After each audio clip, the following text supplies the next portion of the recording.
Good morning! Panay ako ay madaming makakarelate sa akin na mga nanay kapag ganito ang tulog ang kanilang baby.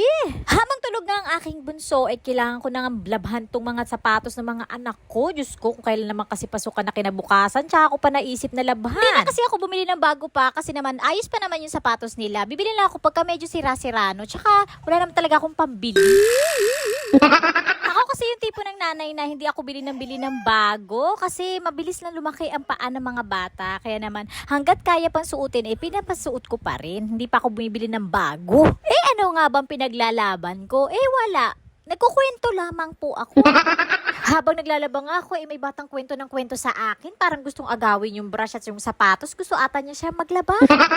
Hindi naman mahirap labahan ng mga rubber shoes, kaya naman konting brush-brush lang okay na.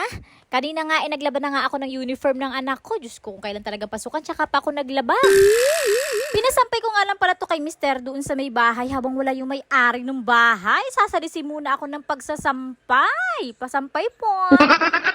Naglalaba nga ako kanina ng uniform ng anak ko, naglaga nga ako ng saging na saba para naman pang merienda. Pero hindi pa nga ako nakakain yan kasi may lalaban pa nga ako ng mga underwears ko. Hinihiwalay ko kasi yan sa paglalaba, hindi ko nawashi. Iniingatan ko kasi yung mga underwears ko kasi ayoko magsuot ng mga no-guards at saka butas-butas. Pati wala ako madaming pambili, no? Para sa mga bata na lang kasi yung mga perang hinahawakan ko.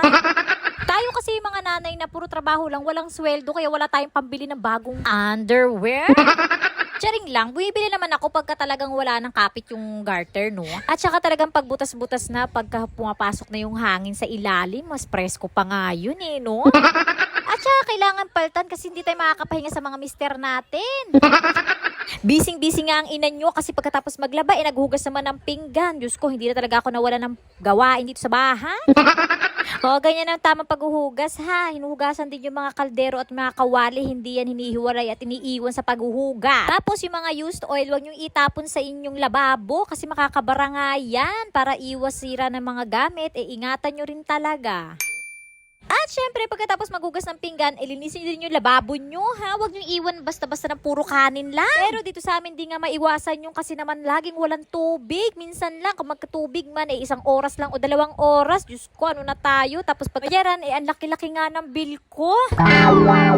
Pagkatapos ko nga maghugas ng pinggan, ito na nga, kinuha ko na nga itong bag ng anak ko kasi naman kung kailan talagang papasukan na bukas, talagang ngayon ko pa naisipang labahan yung bag niya. Yan kasi yung bag niya nung grade 1 pa siya, kaya naman lalaban ko na lang at gagamitin niya pa hanggang ngayong grade 2 na siya. Sana umabot pa hanggang grade 6, no? Para tipid na tipid tayo, Isinalang ko na nga lang sa washing yung bag na yun para naman habang nagwa-washing, talagang nagmerienda na ako kasi nagugutom na talaga ako. Anong oras na nga yan, 4:30 na. Yun nga pala yung saging na nilaga ko kanina habang naglalaba. Pagkatapos ko nga magmerienda, chinek ko na nga itong gamit ng anak ko at babalutan ko pa nga ng plastic cover. Pagka-check ko nga, kulang pa nga siya ng 2 notebook. Kaya nagpasama nga muna ako kay Carlon sa bayan para dun kami bumili ng notebook kasi wala nga mabilhan dito ng mga notebook. Diyos me, kung kailan talagang pasukan tsaka pa naging aligaga itong ina na to, ano na tayo?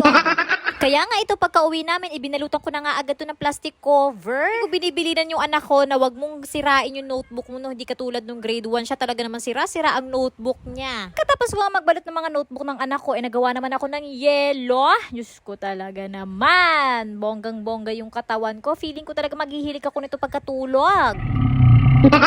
Siyempre, kahit busy-busy ako sa pag-aasikaso sa mga anak ko, hindi ko papabayaan ang aking tindahan. Diyos ko, pag pinabayaan ko to, lalo kung walang pambili ng underwear.